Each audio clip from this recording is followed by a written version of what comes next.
gave him to God. This is Ruth Miller, the mother who kept insisting she had simply given her child to God, but she would soon realize that such a reason could never erase the consequences of what she had done to her own son. Okay. God, please show this woman that it is true. And as deputies begin piecing together her movements at Atwood Lake, they uncover a trail of unexplained actions and missing hours that will soon force them to confront the truth behind her claims. Yes. What do you mean by that? I threw him in the lake and I gave him to God. And people are going to tell me I am crazy. There's no panic in her voice, no urgency, just a steady stream of religious phrases that don't match the seriousness of what responders believe might be happening. The officers, they begin with basic questions. Ma'am, can you explain to me what happened? Who'd you throw in the water? I gave my son to God. Your son? Yes. Where's your husband? He went for a walk this morning. And you haven't seen him He since? didn't ever come back. And we went to the boat and his clothes were there. And God told me he's in the lake and a fish swallowed him. And you're actually supposed to go look for him in the bottom of the lake. And you will find the fish.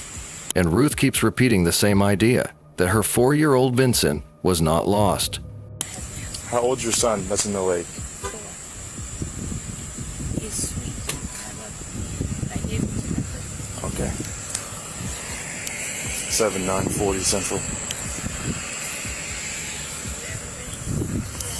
We're out with the mother. She is advising that she threw her 4-year-old son in the lake to give him to God. In those early minutes, officers don't know yet if this is confusion, shock, or something else entirely. But what they do know is that a child may be missing. A father is nowhere in sight, and nothing Ruth is saying lines up with the reality around her. And that's the moment when officers start noticing the other strange details around her. She's alone at the dock. Her clothes are wet. Her older children are somewhere nearby, confused and waiting with park rangers. And according to her own words, her husband is, quotes, at the bottom of the lake inside a fish. To understand what the officers walked into that morning, you have to step back a few hours, before the body cam ever started rolling. It was something that slowly built overnight, inside a quiet Amish family that had come to Atwood Lake for what was supposed to be a peaceful weekend. But sometime after 1 a.m., something changed. The Millers arrived in their RV just the day before. Ruth told detectives that she and Marcus believed God was giving them signs, telling them to go to the dock, to enter the water, to complete tests of faith. And they did. As investigators dug deeper into what happened, every detail helped them understand how this tragedy unfolded. First, the teenagers. The image can be blurry because we need to protect the privacy and the future of the children involved. Their identities remain concealed, and their faces are not shown in this footage. Anyway, they told deputies something crucial. Ruth driving a golf cart at high speed, taking each of her children, one at a time, to the water for more, quotes, faith trials. They didn't question her, because in their family, when a parent says something, you follow it. Yeah, right. You are to trust. It's all about trust. It's hard because he does things in mysterious ways. Sure. And it's hard because we want to just believe our earthly ways. It is hard. Second, at some point after 8 a.m., Ruth left the RV with 4-year-old Vincent on the golf cart and came back alone. No witnesses saw her at the exact moment she reached the dock, but several things pointed investigators straight to the water. Ruth's own statements about, quotes, giving him to God, the fact that his small life jacket and belongings were not with her, and the children confirmed that she told them their little brother had already, quotes, gone to heaven. Third, the pontoon boat became a major piece of the puzzle. When deputies reached the dock, they found Marcus's clothing neatly placed on the boat, tan pants, a cream shirt, flip-flops, exactly as Ruth described. A witness later confirmed seeing Marcus alone at the dock at about 6:30 a.m., which supported her statement that he left early to complete his own, quotes, test of faith. Fourth, the timeline lined up almost perfectly with the dive team's discoveries. 6:03 p.m. Divers found Vincent's body just 10 feet from the dock. The next morning, Marcus was found 53 yards out, where he had attempted to swim toward a sandbar. And although her story was fragmented and inconsistent, pieces of it kept matching the physical evidence. Putting all of these clues together, investigators finally saw the full picture, and it was far more tragic than anyone at the lake first realized. This video is not about the belief system, of course. We won't judge if you believe in God. This video is more about mental health issues. Look at Ruth's emotions that don't follow the pattern anyone expects. We know she needs help. Meanwhile, just a few feet away, her children are feeling something very different. They're wrapped in towels, shivering more from shock than the breeze. They weren't angry, not yet. They were confused, overwhelmed, trying to understand how obedience, something they were raised to give without hesitation, led them to this moment. In this moment, before the legal process begins, before the charges are finalized, what fills the air isn't anger or judgment, it's heartbreak, confusion. By the end of the day, investigators finally had enough pieces to understand what happened and what needed to happen next.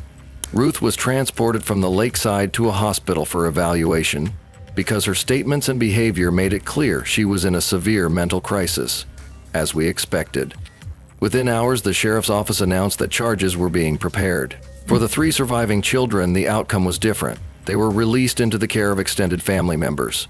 The priority was making sure those teenagers had stability, safety, and space to process what they'd lived through. Ruth's family noticed unusual beliefs, strange conversations, and emotional swings in the days leading up to the tragedy. They even tried to calm things down, but sometimes compassion alone isn't enough. Sometimes professional help is needed, urgently. At the end of the day, this tragedy isn't just about what happened at the lake. It's about the importance of early intervention, the need for awareness, and how stepping in sooner might change the direction of someone's life long before things reach a breaking point.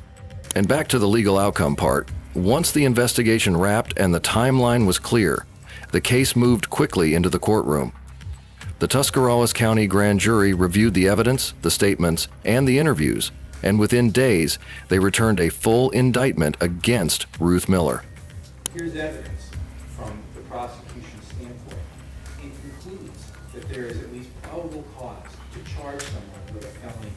It's a right that all Ohioans have. And in this case, essentially think of them as like a check on the government. They got to make sure that there is at least probable cause before someone has to answer to a felony crime.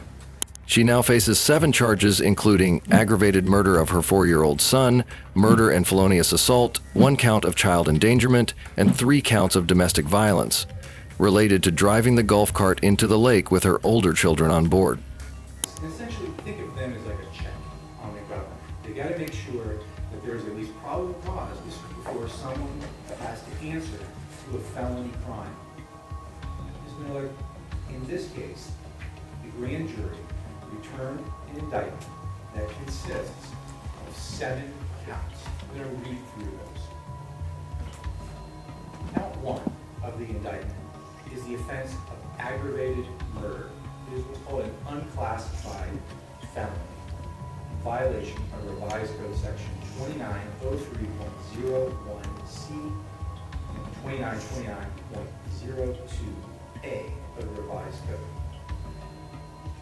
It provides here that on or about August the 23rd, 2025, here in Tuscarawas County, that the grand jury found that there was probable cause to believe that Ruth R. Miller did purposefully cause the death of a child victim designated as child victim 1, who was under the age of 13 years of age at the time of the commission of the offense. They go on to specify that the birth date for the child is October the 12th of 2020. Count 2, murder. It's also an unclassified felony under 2903.02B, 2903.02D, and 2929.02B of code sections which they cite.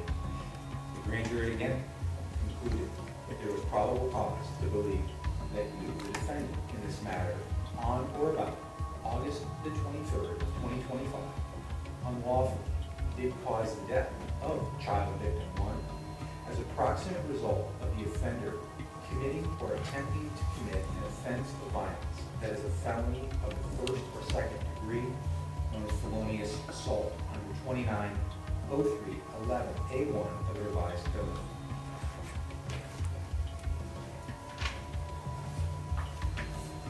Count 3. It's an offense known as felonious assault. It's a felony of the second degree under 2903.11A1, 2903.11D1A. Again, the grand jury concluded that there was probable cause to believe that you, the defendant, on or about August the 23rd, 2025, unlawfully did knowingly cause serious physical harm to child victim 1. Count 4. It's an offense known as endangering children. It's a misdemeanor of the first degree under revised code section 2919.22A E2A of the revised code. The grand jury concluded that the defendant, on or about August the 23rd of 2025, unlawfully was a parent, guardian, custodian, person having custody or control, person or parentis of a child under 18 years of age who did create a substantial risk to the health or safety of a child victim, in this case is designated child victim 2, by violating a duty of care, protection, or support. Count 5. Domestic violence, a misdemeanor of the first degree under 2919.25A D2 of the revised code. It says here that on or about August the 23rd of 2025, that you unlawfully did knowingly cause or attempt to cause physical harm to child victim 2, a family or household member. Count 6. Domestic violence, a misdemeanor of the first degree under 2919.25A D2. Again, the grand jury concluded that you, the defendant, on or about August the 23rd of 2025, unlawfully did knowingly cause or attempt to cause physical harm to victim 3, a family or household member. Count 7. Domestic violence, misdemeanor of the first degree under 2919.25A D2. Again, the relevant date, August the 23rd of 2025. The grand jury concluded that there was probable cause to believe that you unlawfully did knowingly cause or attempt to cause physical harm to child victim 4, a family or household member. Those are all of the counts of the indictment, Ms. Miller. I had the original indictment in front of me. At her arraignment, Ruth sat quietly beside her attorneys as the judge read each count out loud. And almost immediately, her legal team entered the plea they believed matched the evidence: not guilty by reason of insanity. The court acknowledged that possibility, and Ruth was ordered to remain in custody while the evaluation process continues. I'm going to turn to Attorney Friedman just to confirm that's in fact the plea that should be entered in this case. That is in fact the plea that we are entering by right at this time. Okay. And that's what will be done. I will enter a plea that on your behalf of not guilty by reason of insanity. And the next issue that we would typically be addressing at this time is the issue of bail. She is currently held without bail pending an evidentiary hearing. The judge also issued a strict no-contact order preventing her from reaching out to her 3 surviving children in any form, phone, letters, or messages, until the court decides otherwise. If she is eventually found legally responsible and convicted of aggravated murder, the minimum sentence she faces is 20 years to life in prison. If she is found not guilty by reason of insanity, she would be transferred to a secure psychiatric hospital where she could remain under supervision indefinitely. For now, the legal process is still moving forward, slowly, carefully, and with close attention to both the facts and her mental state. And the focus remains on ensuring the surviving children are safe, supported, and surrounded by family as they begin rebuilding their lives after everything that happened at the lake. Thanks for staying with me through this difficult story. Cases like this aren't easy to hear, but understanding them helps us recognize the signs, protect the vulnerable, and support the people around us before a situation ever reaches a breaking point. Feel free to stay connected with Lou True Crime. While the information and translations we were able to gather may not encompass the full scope of this case, if you know additional details, please feel free to share them in the comments. Take a breath, take care of yourself, and I'll see you in the next episode. Until then, stay safe and stay aware.